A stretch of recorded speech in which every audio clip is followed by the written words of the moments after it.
Big Smoak.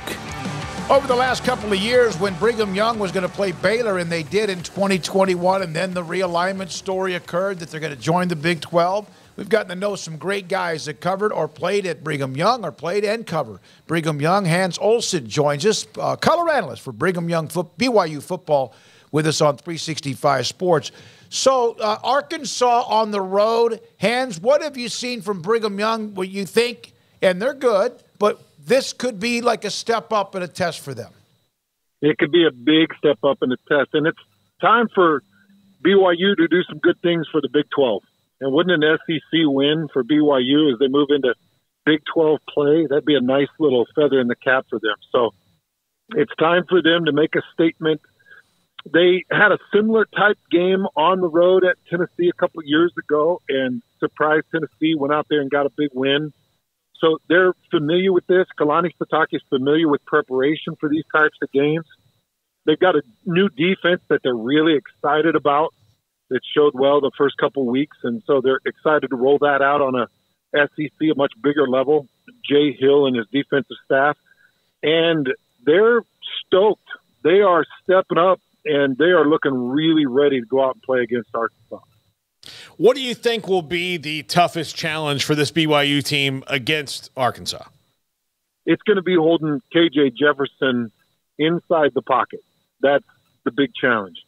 I've talked about how important it is to be able to set those edges against these SEC offensive lines and to have some pocket security to really make sure you contain that pocket.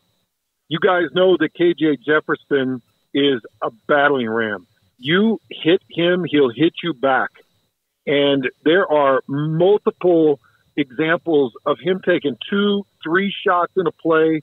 Like he's Big Ben type of resilience. He'll stand there, take the hit, and then he'll get outside the pocket, and then he'll scramble. I called the Arkansas, I think it was Arkansas Penn State bowl game a year ago or 2 years ago. Might have been Northwestern. And at the half, he had like 60 or 80 all-purpose yards. They go into the half, and they come out in the second half, and he goes for 280-something all-purpose. KJ Jefferson is the key.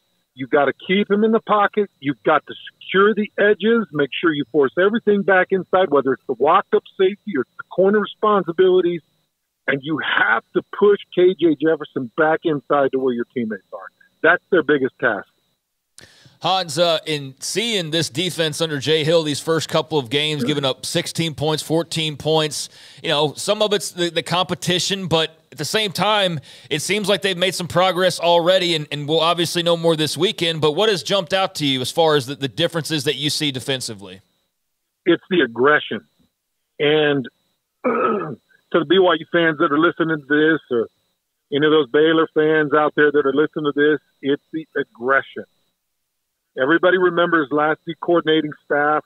It was rush 3. It was a lot of drop 8. It was trying to zone out, smoke out.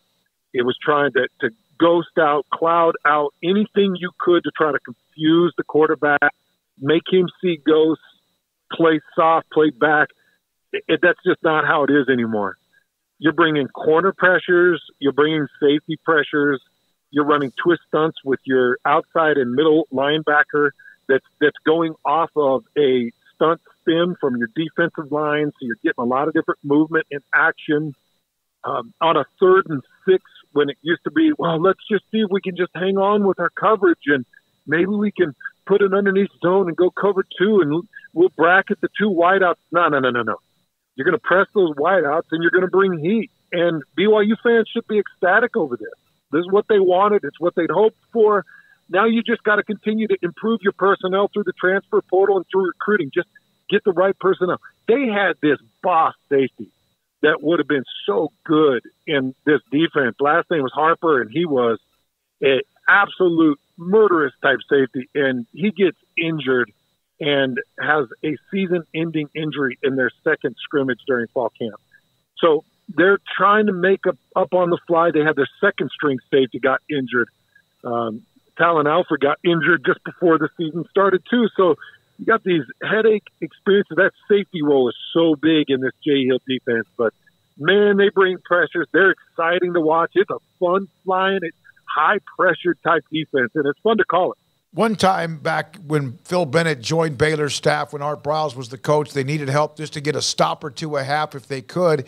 And he talked about blitzing and whatever. And he said, when you blitz, someone's band's going to play. Is that kind of the same thing with what Brigham Young's trying to do? It is. It's that way, isn't it? You know, if the band director knows his business and he sees those linebackers creeping up, you know, he's got the victory dance or he's got something ready to go for sure. Hans, I did see. Go ahead. It is a bit of that. It is a bit of that. You roll some dice when you bring those corners and those safeties. You roll some dice. But doggone it, man! If you're bringing 6 guys and you got 5 guys that are sitting there pass blocking, or even if you do get a 6, you're telling me that 1 out of the 6 can't win his one-on-one battle and push the quarterback to a quick throw or a bad decision. You're telling me that 6 on a 5-man set pocket, you can't find one of those guys to give me pressure. That's the way I coach that. And if I can't win 1 of 6 in my battles when I bring 6, then I'm getting 6 new. It's a full wholesale. Get you 6, get out. I want 1 of the 6 that can get that stinking quarterback pressure. And I think that's Jay Hill's philosophy in that if we bring it, you got to get there. Otherwise, you put these guys on islands, and the band does need to be ready to strike. You did a critique of Utah-Baylor, and obviously we were at that game, covered that game. Utah never blinked. They just kept doing what they do and eventually wore down Baylor and scored a couple of bad turnovers at the end. But you mentioned how Utah is doing, the coaching staff is coaching their you-know-what's off with some of the injuries that Utah is playing with right now. Pretty impressed with what you saw with Utah. Oh, guys. It's crazy. So their starting quarterback, obviously, Cam Rising. Their starting tight end, Brant Keithy. 3 of their starting defensive linemen, Connor O'Toole, Junior Tafuna, Simote Pepa, all off the field. Their starting linebacker that was preseason, all Pac-12 team, Karini Reed, off the field.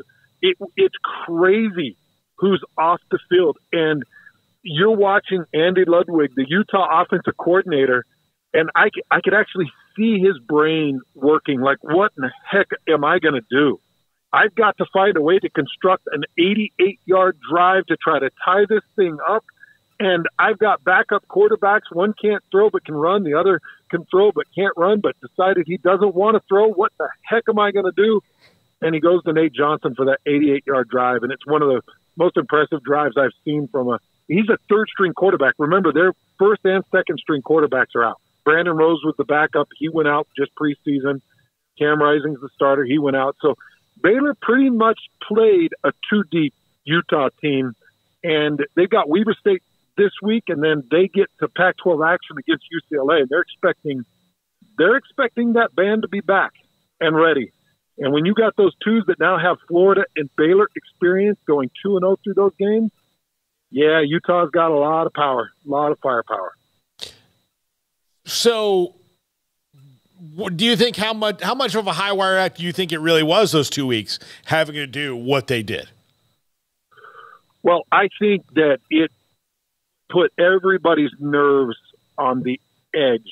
It just everybody's nerves and everybody's existence on the edge. You guys can speak to it better than anybody in the country.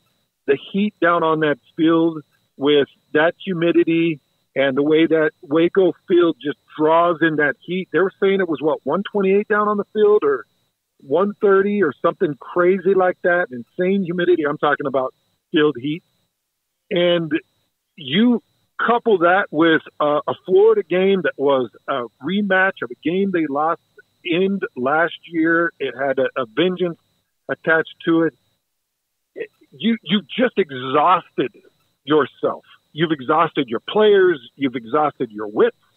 You've pushed down to the 3rd and 4th string guys to try to eke out this 2-0 situation so that maybe there's something bigger on the line than a Pac-12 championship. Kyle's got 2 of those back-to-back.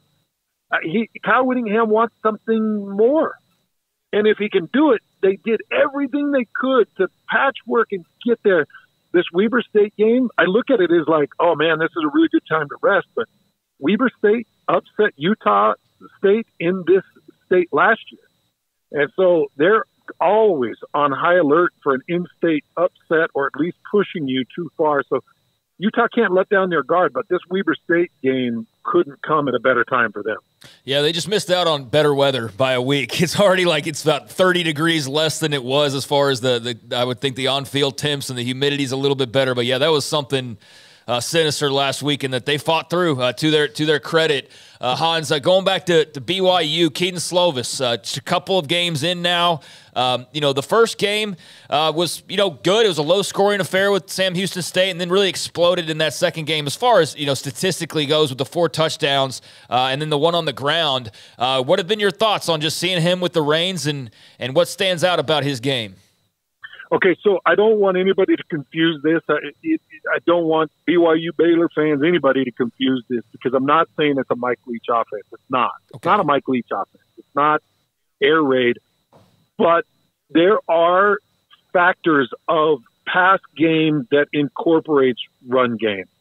So I'm going to run a bunch set or a tight bunch set, or I'm going to run a spread trip with a 4-man wide receiver set, and I'm going to take my tight end, or I'm going to take my running back out of the backfield, put him behind those 3 receivers, throw him the ball, get it out in space, and let those receivers block. So against Sam Houston, those receivers didn't block. Nothing. They didn't block nothing. And I know Sam Houston went and held Air Force to like 13 points. So Sam Houston's got a good defense, but they didn't block nothing. Against Southern Utah, those receivers were driving dudes out on their own bench. Like, they were planting dudes on their butts, and those receivers were working their butts off. The tight ends were blocking extra, and so they ran a couple of screens. They ran one wide receiver screen, a split screen out to Darius Lassiter. He got behind his blockers. There were 3 blocks picked up on the left side of that stretch, one by the tight end and 2 wide receivers. And then there was one offensive lineman that got out on the screen set and picked up a outside linebacker as well. That's what it came down to, wide receivers blocking. And they better do that against Arkansas if they want to have a chance against the Razorbacks. Hans, you're really damn good at what you do. You really are. It's a great segment. Anytime we can get you on, and now you're a part of the BYU broadcast, which makes that already what was a good broadcast. It makes it very, very good with you and Greg, and we appreciate your time. Can't wait to get you on again. Appreciate your time, and good luck with Arkansas. Hey, for the Smokes, I'm always available. You guys are a hot topic, and I'm always here for you. So thank you very much. Thank you, sir. Hans Olsen with the Smokes in Catalina here on 365 Sports. We appreciate